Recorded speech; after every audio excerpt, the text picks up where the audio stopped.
11 wins, 8 knockouts at may isang talo. Yan nga po ang kartada ng isa sa mga upcoming prospect ngayon sa Philippine boxing, ang birador ng Negros na si Herlan Sixto Gomez na sa kasalukuyan ay may edad na 24. Katulad ng isang tipikal na baguhang boksingero, bata pa lang ay hilig na talaga nito ang pagboboxing. Kung kaya naman, taong 2019, sa edad na 20 ay pumasok na ito bilang isang professional boxer.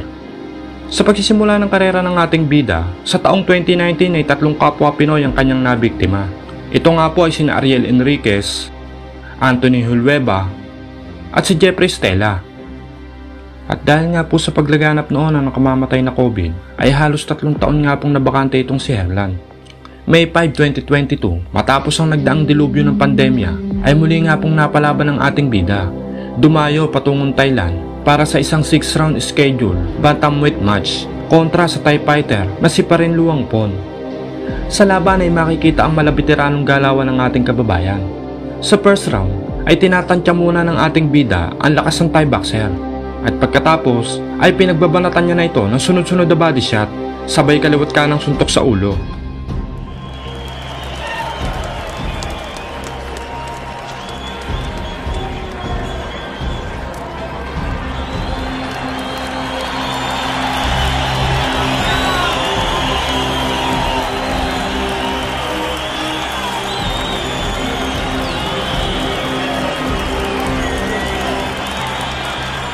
Sa second round naman ay nakabawi ang kalaban.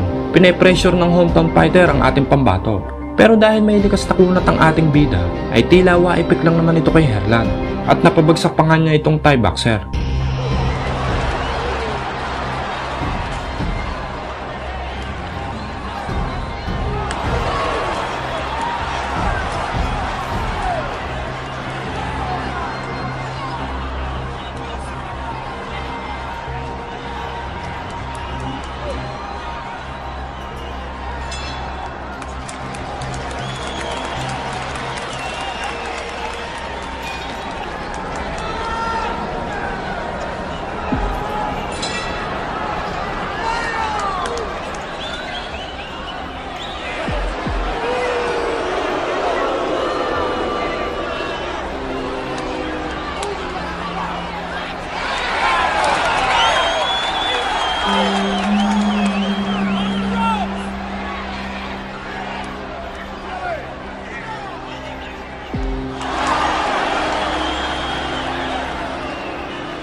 At sa mga sumunod na round, makikita na hinahayaan na ng referee na sumalo ng maraming suntok ang kanyang kababayan. Kahit ito'y kitang-kita na hilo na. Tiniis niyang panoorin ng Thai boxer na magulpe hanggang sa tumunog ang bell. Sa laban, ay hahanga ka rin naman talaga sa Thai boxer na si Parin. Sapagkat sa dami ng mabibigat na suntok na kanyang sinalo mula sa ating bida, ay nagawa pa rin itong umabot hanggang sa dulo ng round. Ngunit hindi nga po naging sapat ang kanyang lakas upang talunin ang ating kababayan. Panalo ang ating bida by a unanimous decision. At matapos ang pagkapanalo kontra kay Parin, halos 3 buwan lang ang lumipas, August 3, 2022, ay muli nga po itong naitapat sa isa pang Thai boxer na si Sarawut Jamtong, kung saan panalo ang ating bida by a unanimous decision. Ayan! Ayan! Sige! Sige! Sige! Ayan! At matapos ang pagkapanalo niya kay Jamtong, halos 2 buwan lang ang pinalipas, October 1, 2022, ay muli nga pong dumayo ang ating bida sa Thailand para sagupain ang nooy kapwa niya undefeated na si Yotapong Tongdi. Sa labang iyon, ay dito nga nalasap ng ating bida ang kanyang unang pagkatalo.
Subalit dito ka rin naman talaga hanga sa ating Pinoy na bida, na bagamat natalo at napabagsak sa laban, ay hindi ito naging dahilan para panghinaan at mawalan ng gana sa pagboboxing. Bagkos ay tila lalo pa itong ginanahan dahil pagkatapos nga ng pagkatalo, taong 2023 ay nagkaroon ito ng 6 na laban. At take note, 6 na sunod-sunod na panalo na ang lahat ay tinapos niya via knockout.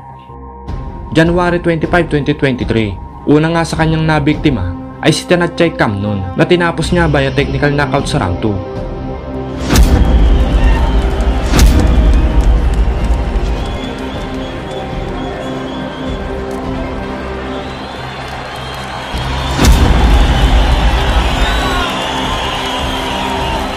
At wala pa nga pong isang buwan na lumilipas, February 22, 2023, ay naitapat naman ito sa isang former 2-time world title challenger na si Vichai Pulekau. Paglalabanan nila ang bakanting Asian Boxing Federation Bantamweight belt.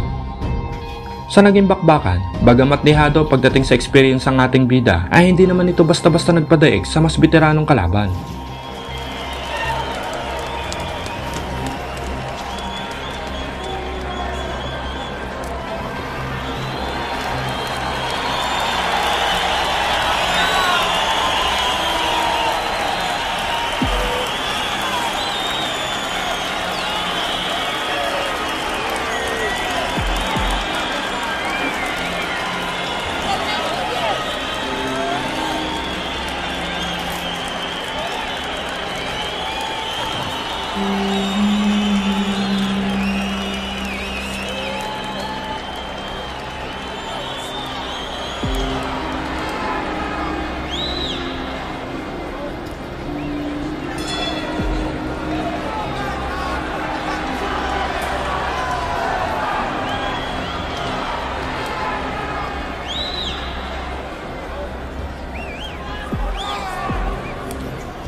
At bago nga matapos ang huling minuto ng round, ay namilipit ang sasakit at bumagsak itong si Pulekau sa pinakawalang body shot ng ating kababayan.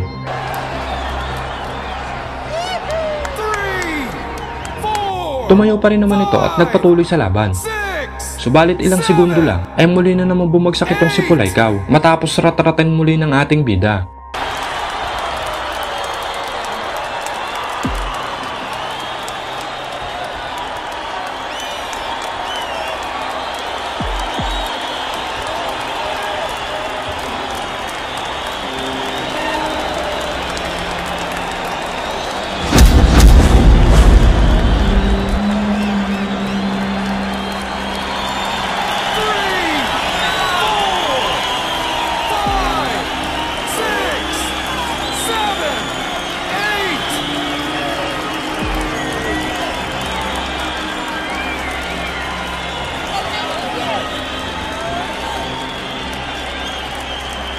At pagpasok nga po ng third round, bagamat naka-score ng 2 knockdown sa previous round, ay nanatiling maingat ang ating bida.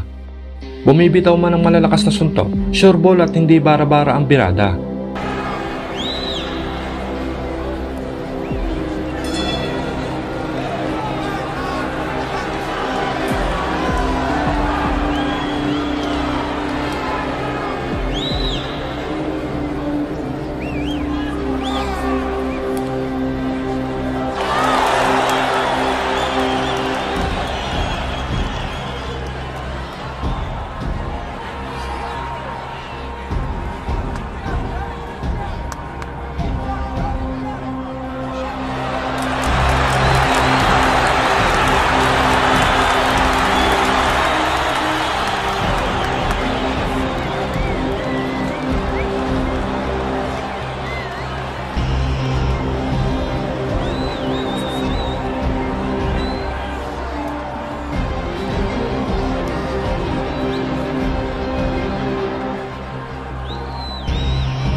At bago nga po matapos ang huling minuto ng round 3, ay muli na naman bumagsak ang veteranong TIE Fighter. Matapos sunod-sunod na magbitaw ng 1-2 punch combination ang ating bida.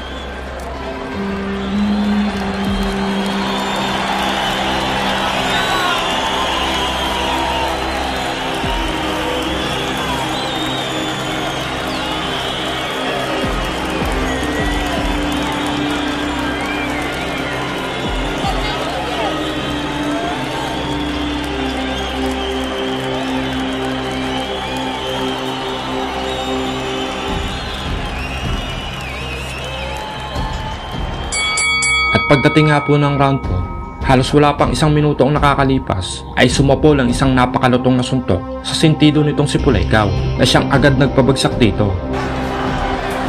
At sa lakas nga po ng tamang sumapol ay itinigil na nga po ng third man in the ring ang laban. Panalo si Herland via technical knockout sa round 4.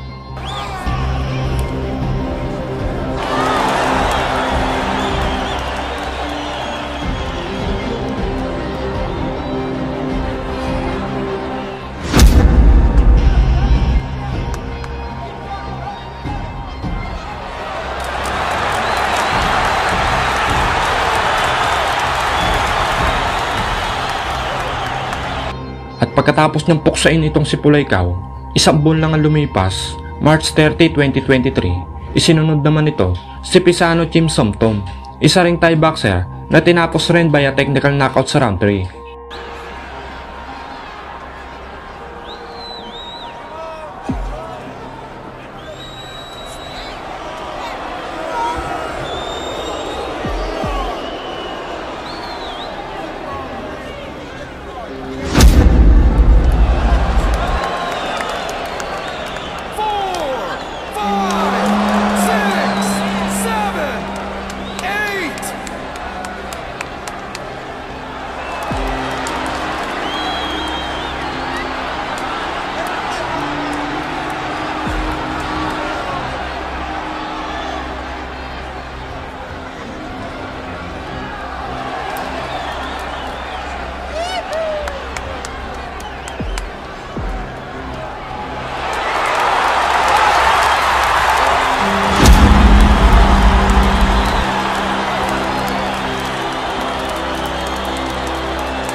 March 25, 2023 ay isa pang brutal knockout sa first round ng naging panalo ng ating bida mula kay Jack Pansangtong.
August 26, 2023 ay tumungo naman ang ating bida sa Dubai. Doon ay para labanan ang Indianong boxer na si Bigas Dahia na walang kapalag-palag na pinuksa ni Herlan via technical knockout sa round 1.